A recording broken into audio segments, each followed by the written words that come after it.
Shalom les frères et sœurs. Nous allons lire dans Acte 1, verset 8.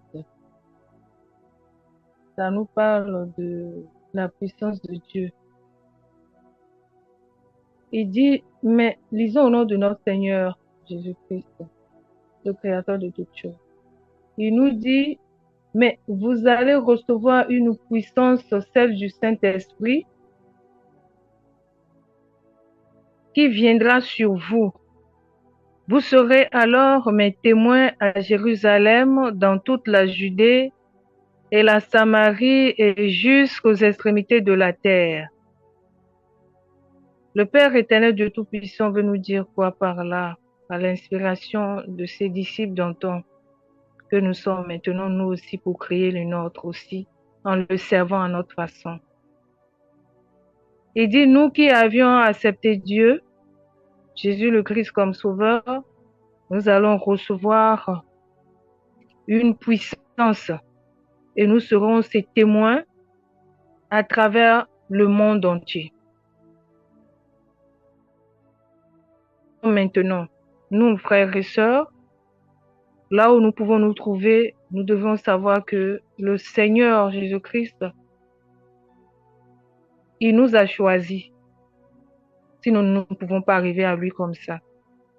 Donc, tel qu'il nous a choisis et nous avons accepté, nous sommes revêtus d'une nouvelle tenue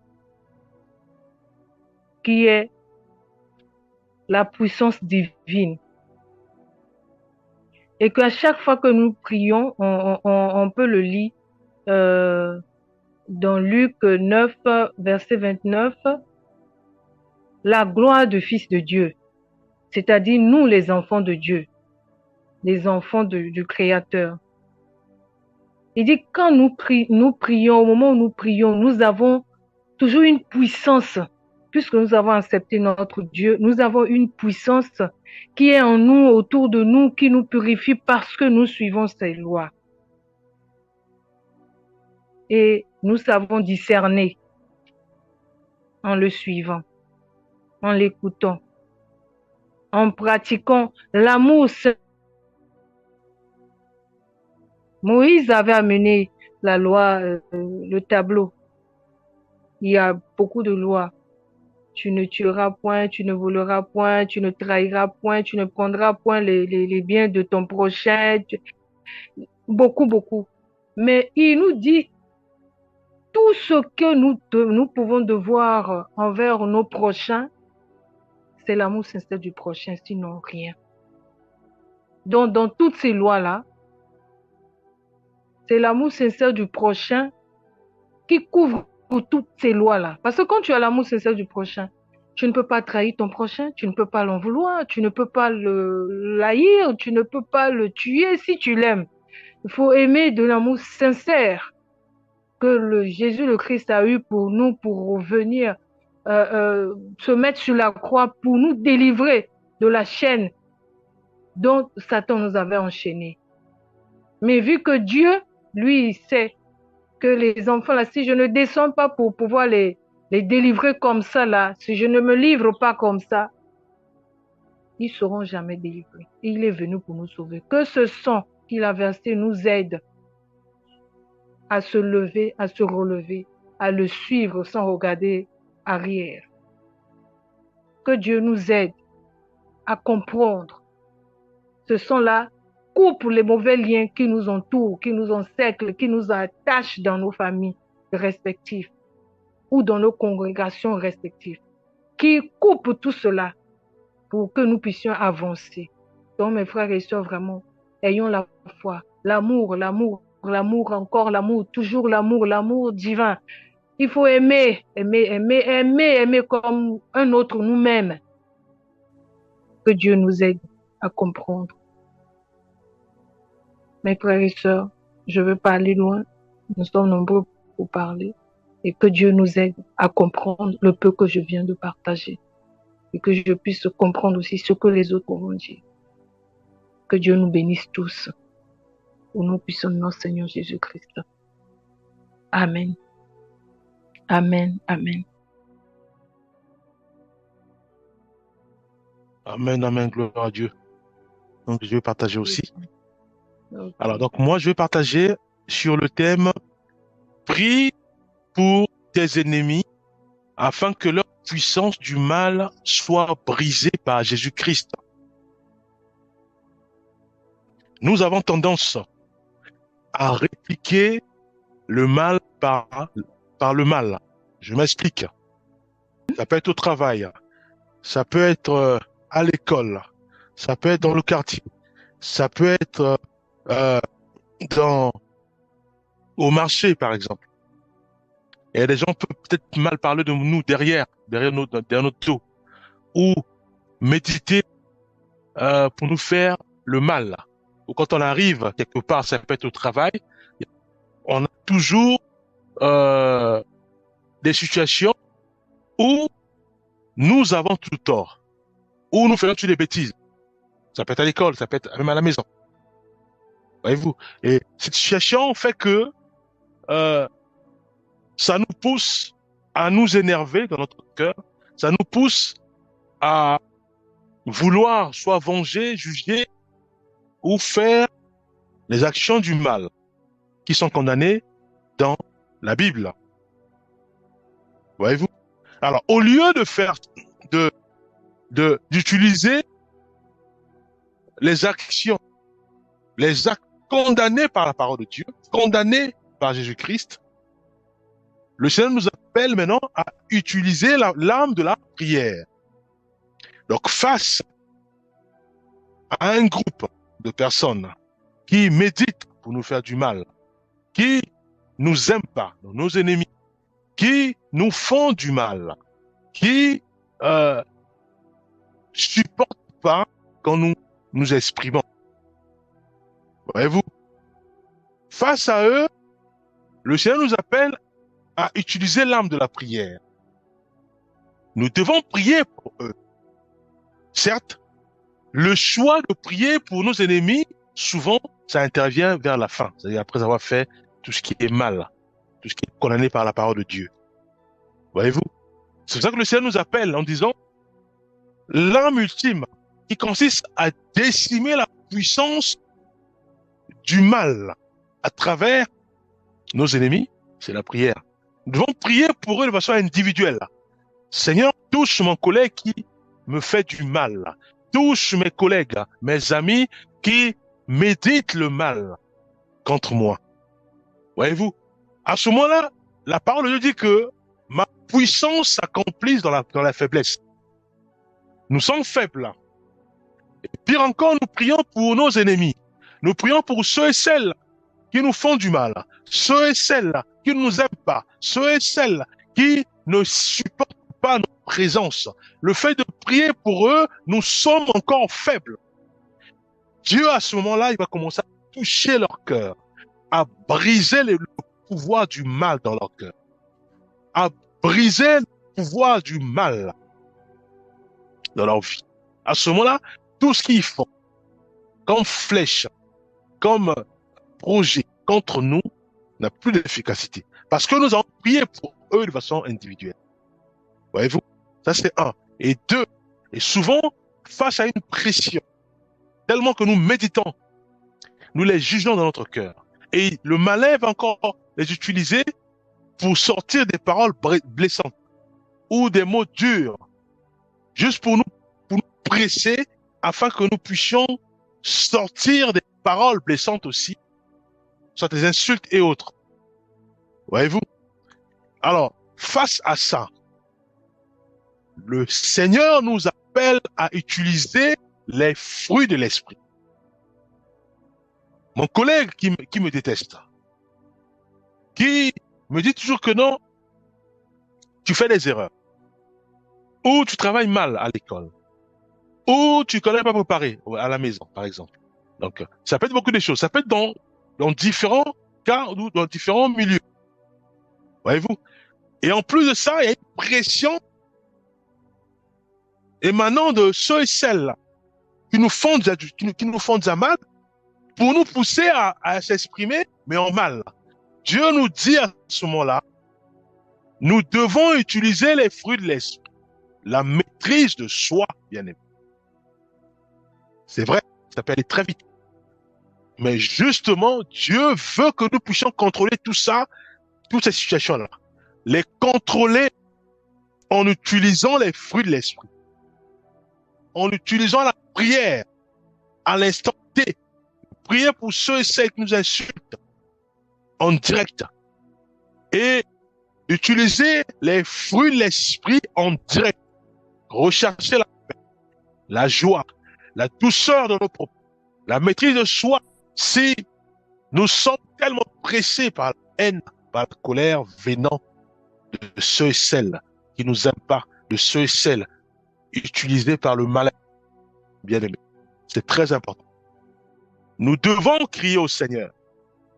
Dis Seigneur, tu connais mes faiblesses, tu connais mes limites, mais je ne veux pas que je puisse m'arrêter là en utilisant aussi l'arme du mal. Non, je veux que le mal soit totalement absorbé par les fruits de l'esprit. Je suis pressé, à mes propos, je dois véhiculer la douceur, la paix, la joie, la bienveillance. Je suis obligé de le faire. Peu importe la situation, peu importe les difficultés, peu importe les oppressions les oppressions attaques, je veux absolument véhiculer les fruits de l'esprit dans mon corps. Que la maîtrise de soi inonde puissamment mon corps, mon âme, mon esprit. La douceur soit là, au rendez-vous. Je veux absolument utiliser l'arme de la prière à l'instant T. Je dois prier pour celui ou celle qui me déteste, qui m'aime pas, qui me calomnie, qui me veut du mal, qui veut surtout pas que je puisse soit mettre en place des projets ou soit ou être béni simplement. Je dois prier pour lui. Voyez-vous? En priant pour lui, la puissance qui se dégage du mal, hein, qui se dégage de celui ou celle qui me fait du mal, cette puissance du mal va être consumée par l'amour du Christ, décimée à jamais. Voyez-vous? Et à ce moment-là, l'atmosphère du Seigneur va commencer à m'inonder moi et à inonder ceux et celles qui me détestent. Prenons un cas qui est très simple, bien aimé. Toute la journée, je suis au travail. Toute la journée, je suis à l'école. Toute la journée, je suis dans les affaires. Hein. Ça peut être chercher des clients et autres. Voyez-vous? C'est à ce moment-là où le diable aussi travaille. Passe à celui ou celle qui n'est pas fermé dans la foi. Donc ça peut être des païens, ça peut être aussi des collègues, pour nous pousser à la haine, à la colère, à remplir notre cœur de la haine, de la colère, de la jalousie et autres. Voyez-vous? Alors, qu'est-ce que je fais, moi qui suis chrétien, moi qui suis chrétienne, si je suis une sœur? Je dois prier avant de sortir. C'est pour ça qu'il est toujours, il nous a tout demandé de prier sans cesse. De prier avant de faire toute chose. De prier avant de sortir, de prier avant de manger, de prier, toujours prier. Je dois dire, Seigneur, je dois encore aller à l'école. Toute la journée, je serai à l'école. Je dois encore aller au travail. Toute la journée, je serai avec les collègues au bureau. L'atmosphère va être polluée par le mal si il dégage le mal, mes collègues ou mes amis. Si en eux, il n'y a pas la parole de Dieu dans leur cœur. Maintenant, fais-moi grâce. Fais grâce à ce que là où je foulerai mes pieds, que l'atmosphère soit remplie de la puissance du Saint-Esprit. Que le mal soit décimé. Que ceux et celles qui vont me côtoyer, qui vont me parler, qui puissent être remplis de la puissance du Seigneur, remplis de l'amour, remplis de la douceur, remplis de la bienveillance. Bien-aimés, c'est ce que nous devons faire chaque matin, avant de sortir pour aller au travail, pour aller faire des affaires, pour aller à l'école, pour aller voir la famille. Bien-aimés, nous devons prier ainsi pour aller dans le quartier. Voyez-vous? Mais Dieu va se déployer puissamment et il fera en sorte que là où nous sommes, mais bien aimé, il y aura pas le mal. Le mal ne pourra pas émerger parce que la présence du Seigneur va nous accompagner, va inonder le lieu. Voyez-vous?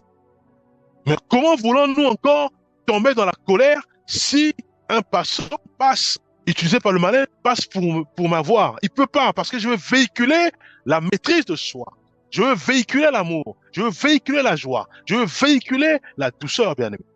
Voyez-vous, nous devons être chargés par la puissance du Saint-Esprit. Nous devons être chargés par cette atmosphère du Saint-Esprit qui nous environne, nous, ainsi que tous ceux et celles qui sont dans notre périmètre, ceux et celles qui nous côtoient, qui travaillent avec nous. Si nous sommes au bureau, dans les open space, la gloire du Seigneur remplit cette open space. Voyez-vous, ceux et celles projeter des projets pour m'avoir, pour me mettre à terre, mais c'est la gloire du Seigneur va décimer ses projets et ses pensées du mal. Voyez-vous? Mais cela passe par la prière. Nous devons prier comme ça, bien aimé. Que celui qui touche ma main est embrasé par la puissance du Saint-Esprit. Celui qui me parle, embrasé par la puissance du Saint-Esprit. Bien aimé. Comment voulons-nous encore voir le malin et ses idées émerger dans les cœurs de mes collègues, dans les cœurs de mes amis de l'école? Jamais, bien aimé. Parce que j'ai cultivé ma vie à prier et à remettre tous ceux et celles qui me côtoient entre les mains du Seigneur. Voyez-vous? Mais bien aimé, nous devons prendre des versets bibliques. Prenons simplement Matthieu 5, verset 44. La Bible dit ceci. Mais moi, je vous dis, aimez vos ennemis, bénissez ceux qui vous maudissent, faites du bien à ceux qui vous haïssent, et priez pour ceux qui vous maltraitent et qui vous persécutent. Voyez-vous? Ça, c'est la clé.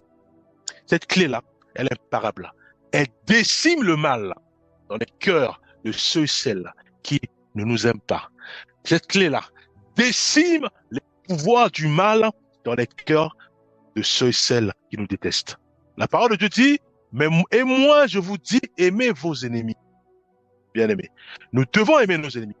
Bénissez ceux qui vous maudissent, faites du bien à ceux qui vous haïssent, et priez pour ceux qui vous maltraitent et qui vous persécutent. Tu m'insultes, prie dans mon cœur pour toi. Ce pouvoir du mal qui consistait à m'affecter moi pour que moi aussi je puisse véhiculer le mal, et cette pouvoir, elle est brisée, décimée, parce que j'ai fait la prière pour la personne qui m'a insulté. Celui ou celle qui veut toujours m'accuser auprès de moi, de mes responsables au travail, auprès des professeurs ou des proviseurs à l'école, ou même auprès de mon mari ou de mon épouse, le fait de prier pour cette personne, cette démarche est décimée par la puissance du Seigneur, puisque le Seigneur nous appelle à rechercher la paix.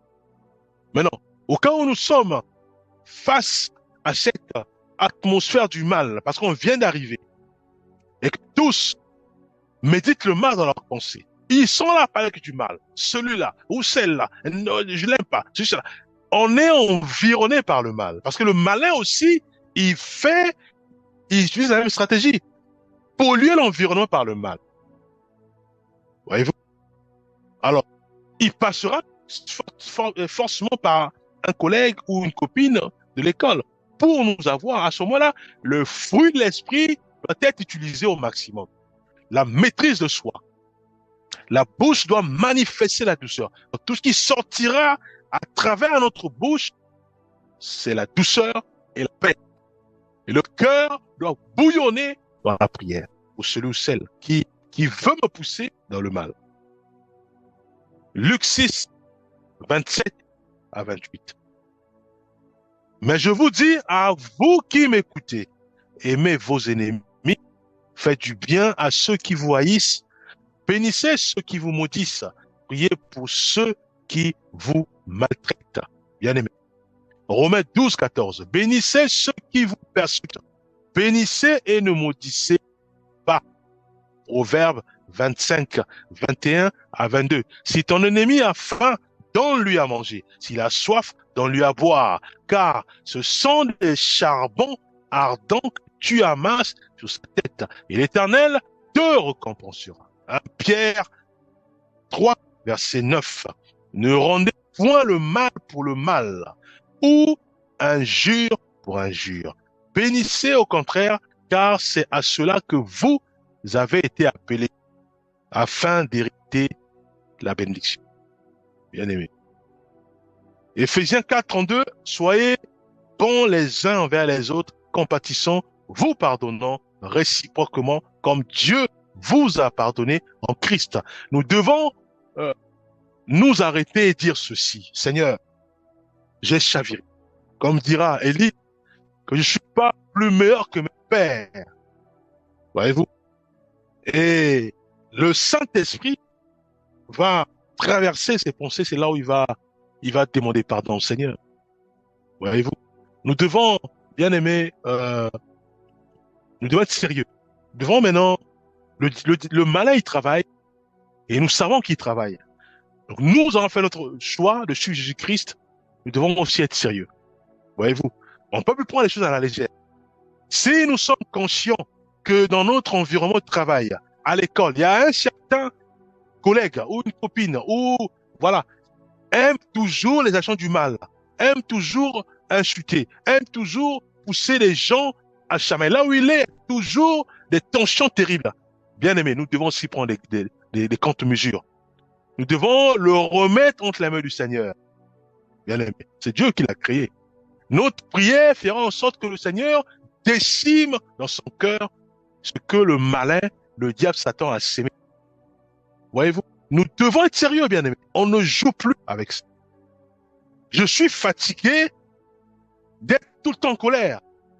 Je suis fatigué de me chamailler constamment. Je suis fatigué de polluer mes pensées par le mal. Je ne veux plus cela. Et pour cela, je dois maintenant utiliser les armes du Seigneur. Les versets que nous avons lus. Je dois prier pour lui. Prier pour moi-même. Prier pour que ceux et celles qui toucheront mes mains, qui me parleront, soient embrasés par la prière du Saint-Esprit. Dieu va le faire, bien-aimé. Voyez-vous, le malin lui travaille. Nous aussi, nous devons travailler, bien-aimé. Nous devons travailler. Nous devons prier. Nous devons faire en sorte que nous puissions glorifier le Seigneur, témoigner.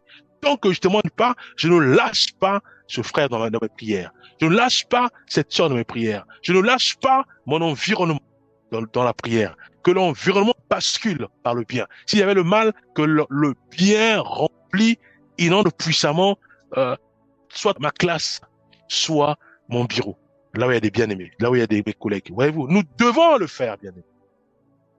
Matthieu 6, 14 à 15. Si vous pardonnez aux hommes leurs offenses, votre Père Céleste vous pardonnera aussi. Mais si vous ne pardonnez pas aux hommes, votre Père ne vous pardonnera pas non plus. Romains 12, versets 20 à 21. Mais si ton ennemi a faim, donne-lui à manger. S'il a soif, donne-lui à boire. Car en agissant ainsi, ce sont des charbons ardents que tu amasses sur sa tête. Ne te laisse pas vaincre par le mal, mais surmonte le mal par le bien. Nous avons toutes les billes. Toutes les billes sont là. Alors aujourd'hui, si on me dit qu'on a vu un frère s'énerver, ça veut dire que nous avons échoué. Aujourd'hui, on me dit, frère, on a vu une sœur se mettre en colère. Nous avons encore échoué. Pourquoi? Parce que nous avons toutes les billes. On me presse, c'est les fruits de l'esprit qui doivent être utilisés. La douceur, la maîtrise de soi. Je suis tout le temps attaqué. Je dois utiliser la prière. Au nom Seigneur, là où je foulerai mes pieds, que la puissance du Seigneur inonde puissamment toutes celles qui sont en. Que le mal soit décimé dans leur cœur pour laisser place au bien. Voyez-vous, bien-aimés, c'est ce que nous devons le faire constamment et tous les jours. À ce moment-là, le Seigneur, il est avec nous. Il marche avec nous. Tous ceux et celles qui seront avec nous seront chargés de la puissance du Seigneur, seront chargés de la puissance de cet esprit, seront chargés par la vie de la prière, seront chargés par la vie de la sainteté, bien-aimés. Oui, c'est ce que nous voulons voir dans nos bureaux, ce que nous voulons voir dans nos écoles, c'est ce que nous voulons voir, bien-aimés. Que Dieu nous aide. Prions, Père Céleste. Nous sommes fatigués, Père. Nous sommes fatigués. Tu connais nos limites. Nous ne voulons plus jamais avoir ces limites. Père, aide-nous. Que ton Esprit Saint nous aide, Père. Nous aide à faire remonter en nous, Père, l'âme de la prière face à des atmosphères qui sont chargées du mal. Père, que ton Esprit Saint nous aide. Nous remonte, Père, les fruits de l'Esprit quand nous sommes pressés par toutes sortes d'attaques venant de nos ennemis, Père. Nous voulons prier pour eux. Nous voulons, Père, utiliser l'arme de la prière, de prier pour eux, Père. Nous voulons utiliser l'arme du fruit de l'esprit, parler avec douceur, de rechercher, Père, parler avec joie, de manifester la bienveillance, la patience dans la prière, puissamment nos pensées, la maîtrise de soi, Père, soit notre bouclier. Oui, nous voulons que notre corps soit puissamment embrasé. Découle les fruits de l'esprit. Nous voulons ainsi, Père, aide-nous à y parvenir. Au nom de Jésus-Christ, nous avons ainsi prié. Amen.